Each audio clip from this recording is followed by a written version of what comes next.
Hi guys, I'm going to take some readings from the smart meter with my Acousticom and show you how much radiation is actually coming from these meters, including our own. Okay, this is the neighbour's smart meter. You can see that, and that's on our kitchen wall. Our kitchen's here, and it's on our kitchen wall outside. And this belongs to the flat upstairs, and really there should be a law against this. Neighbours installing smart meters on your property. So I'm just going to turn the meter on so you can have a look. It's very windy, so forgive me. Okay, it's the radiation coming from it.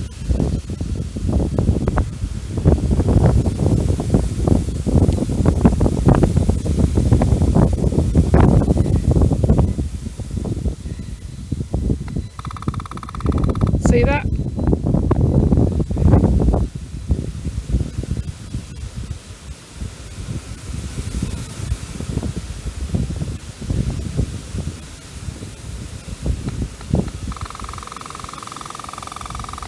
So it's probably about every 25 minutes it does that. Sorry, 25 seconds.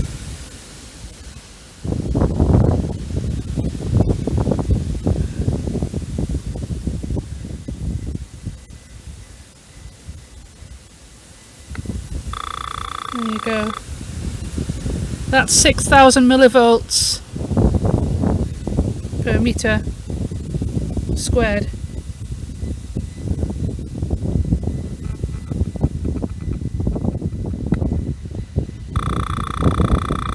There you go, that's the radiation, and it does this 24 hours a day, 7 days a week.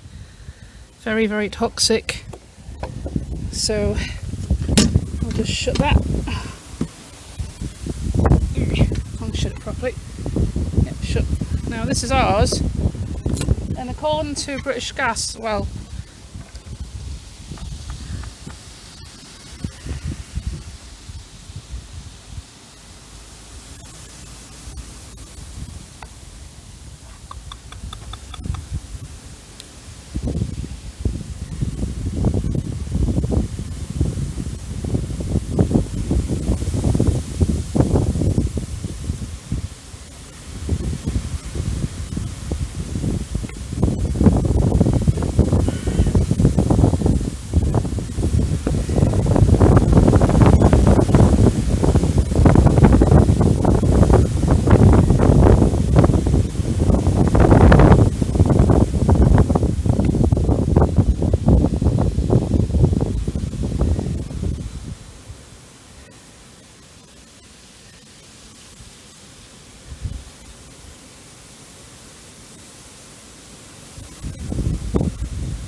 there you go.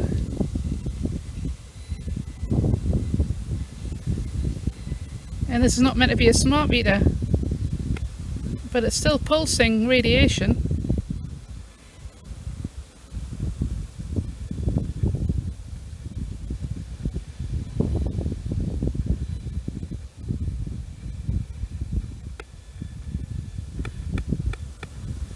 So it's peaking at 1,000 millivolts. Still very toxic.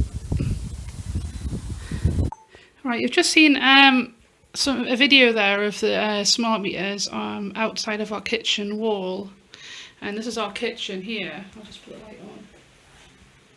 It's a bit of a mess, but we've had to put tin foil up here because we were reading quite high readings. It was peaking at 1 in our house, especially around here. As I walked into the middle of the room, it was peaking at 0.30. So 1 on our meter is 1000 millivolts and 0.30 is 300. So if you've got your bed on the wall where the smart meter is outside, you're being irradiated, you know. So try and put foil on the wall like we have. We've put about 3 layers and it's brought the readings down quite a lot. But still, if you do have the situation where we're in, you know, distance is the key, and make sure you're the other side of the room from the smart meters. And I'll just show you the readings in here. That's just me turning it on. Let's flip that around a bit. It's where the neighbours is, in the corner here.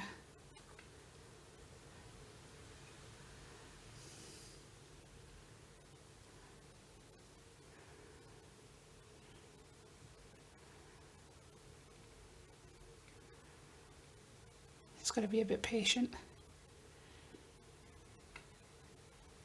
So it goes to green.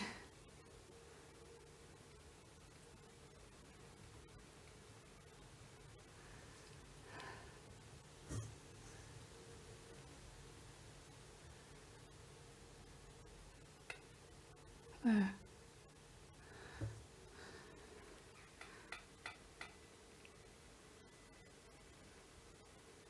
So it's still reading, but the readings are very, very low.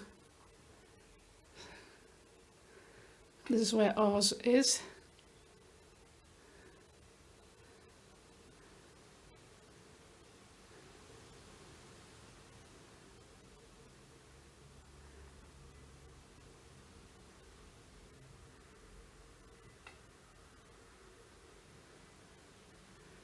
So there.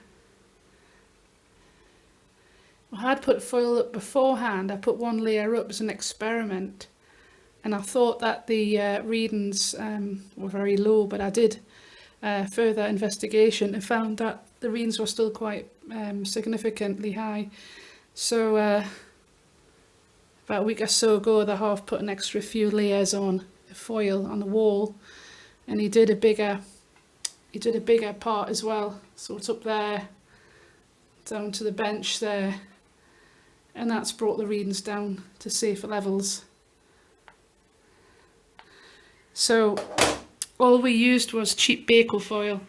It was the thick one, and it was about 80p a roll from Home Bargains. And as you can see, he put it in strips, and he's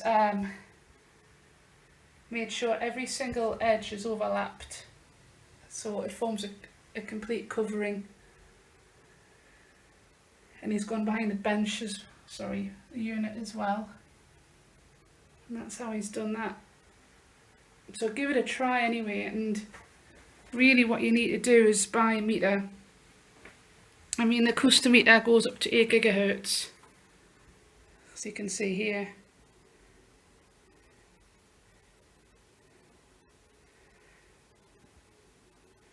And each sound on the Acusta meter or Acusticom is very distinctive.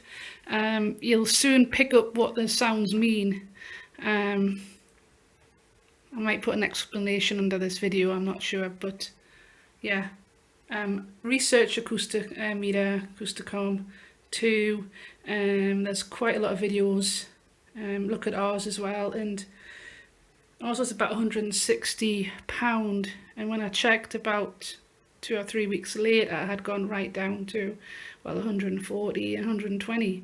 Have a look around, see if you can get hold of one, and they are very reliable, and it's very compact, and it's there is charts you can look at where the conversion readings are. So you need a meter. You know, there's no point in getting a cheaper one. You know, have a look one for reads microwaves. It's got to be a good one, because if you get a cheapy one, then it's not going to read higher frequencies. I mean, ours goes up to 8 gigahertz. 5G is probably going to be up to about 15, you know, when it's fully switched on. initially it'll be around about the 8 gigahertz spectrum, but it will actually go up. So I mean, the meters I'm talking about there are megabooks, so you're talking about £400, and you can actually rent them as well, so look into renting them. But our meter, as you can see, has been a lifesaver for us. We take it everywhere we go, we take readings, we travel on a bike to locations and take readings there as well. And when you've got a problem with RF, or you're electrosensitive like me and my husband, then you really need one of these, because you can do an investigation into the energy in your house, where this microwave radiation is coming from, and you can try the tinfoil approach like we have, and you'll be able to see when you shield, you'll be able to tell if it's worked or not. If you're doing it blind, you won't know, so you really need one of these meters. But anyway, that's all for now.